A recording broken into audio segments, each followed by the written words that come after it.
You're at checkout. The total pops up, and it's more than you wanted to spend. Then you see it, a little button that says Pay in 4, no interest.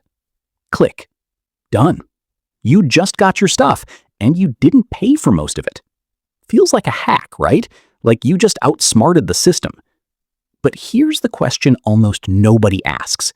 If it's free, how is the company making money? And what happens when you click that button 5 times in 1 month on 5 different apps and you completely lose track? Today, we're breaking down Buy Now, Pay Later, what it actually is, how it actually works, and whether it's quietly wrecking more finances than people realize. Let's get into it. First, what actually is Buy Now, Pay Later? You've probably seen it under names like Klarna, Afterpay, Affirm, or Zip. The idea is simple.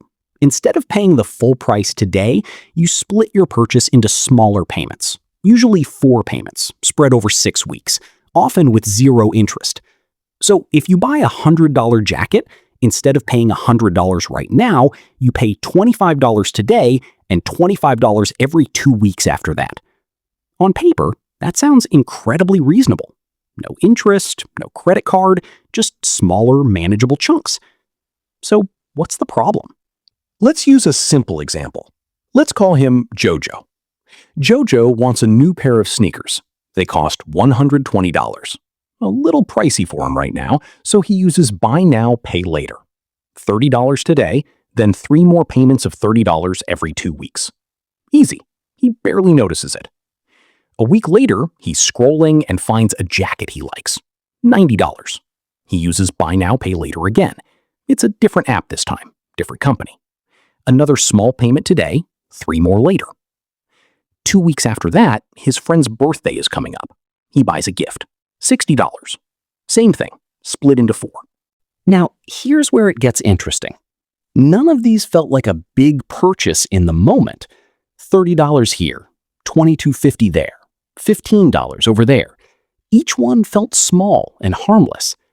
But by the end of the month, Jojo has 4 separate payment plans running on 3 different apps, all pulling money from his account on different days. And when he actually adds it up, he's committed to paying out $270 over the next 6 weeks. Money he didn't think of as real debt because none of it felt like a big purchase. That is the trap. Not one bad decision, a pile of small ones that don't feel connected. So why do companies offer this if there's no interest? What's in it for them? A few things. First, they charge the store a fee every time you use it, usually a percentage of the purchase. So retailers are happy to offer it because people tend to spend more when payments feel smaller. Second, and this is the part people miss, if you miss a payment, that's where the real cost shows up: late fees. In some cases, the missed payment gets reported to a credit bureau, which can hurt your credit score. And some plans quietly start charging interest the moment you're late, even if the original deal was interest-free. So the service itself isn't necessarily evil, but it's specifically designed to make spending feel effortless. And effortless spending is exactly how budgets fall apart. Now, here's something important to pause on for a second. If you're learning something from this breakdown, this is exactly the kind of money topic we cover every single week. The stuff that sounds harmless on the surface, but actually shapes your financial habits. So if that's useful to you, hit subscribe now before we get into the real warning signs, because the next part is the one most people genuinely don't see coming. Okay, let's keep going. Here's the psychological trap hiding inside Buy Now, Pay Later. It's called payment decoupling. When you pay for something in full, your brain registers the full pain of spending one time. But when you split that same purchase into 4 payments, your brain only registers a quarter of that pain, 4 separate times. Each individual moment feels small, painless, almost free. That's not an accident. That's exactly how the system is designed to work. The smaller the payment feels, the less your brain resists making the purchase in the first place. And here's the bigger danger.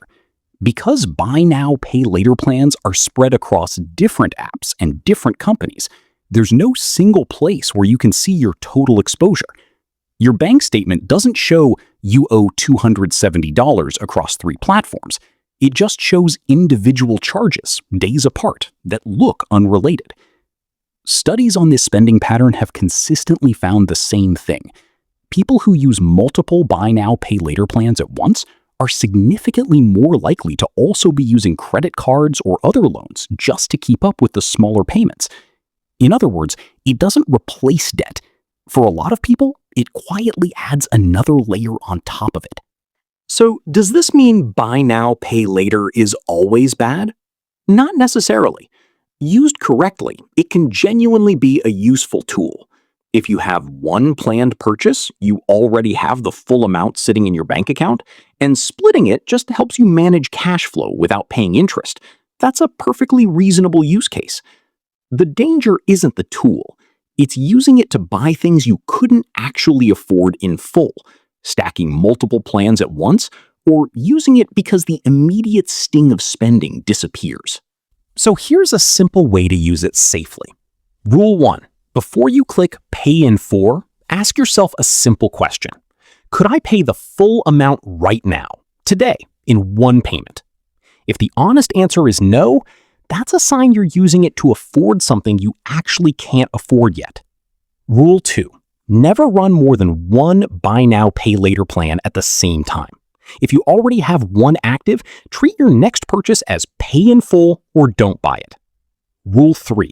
Write down every active plan in one place, not scattered across 4 different apps.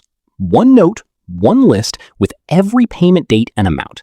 If you can't see the total, you can't control it. So, is buy now, pay later secretly wrecking your finances? For some people, genuinely, yes.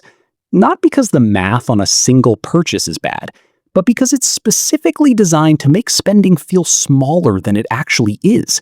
And humans are remarkably bad at tracking things that feel small. The tool isn't the villain here. Losing track is.